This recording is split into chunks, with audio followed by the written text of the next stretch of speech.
రాజస్థాన్ అల్వార్లోని పలు ప్రాంతాల్లో ఏర్పాటు చేసిన ఇనుము తుక్కుతో చేసిన జంతువుల నమూనాలు ఆకట్టుకుంటున్నాయి.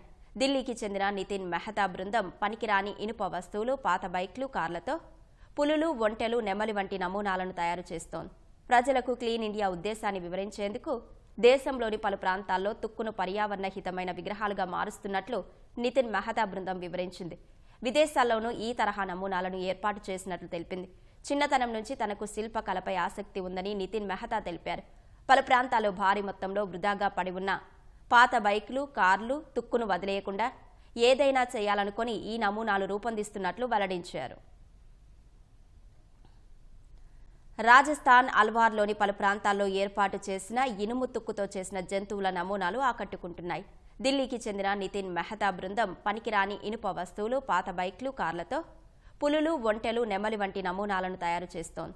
ప్రజలకు క్లీన్ ఇండియా ఉద్దేశాన్ని వివరించేందుకు దేశంలోని పలు ప్రాంతాల్లో తుక్కును పర్యావరణ హితమైన విగ్రహాలుగా మారుస్తున్నట్లు నితిన్ మెహతా బృందం వివరించింది. విదేశాల్లోనూ ఈ తరహా నమూనాలను ఏర్పాటు చేసినట్లు తెలిపింది. చిన్నతనం నుంచి తనకు శిల్పకళపై ఆసక్తి ఉందని నితిన్ మెహతా తెలిపారు. పలు ప్రాంతాల్లో భారీ మొత్తంలో వృధాగా పడి ఉన్న పాత బైక్లు, కార్లు తుక్కును వదిలేయకుండా ఏదైనా చేయాలనుకుని ఈ నమూనాలు రూపొందిస్తున్నట్లు వెల్లడించారు.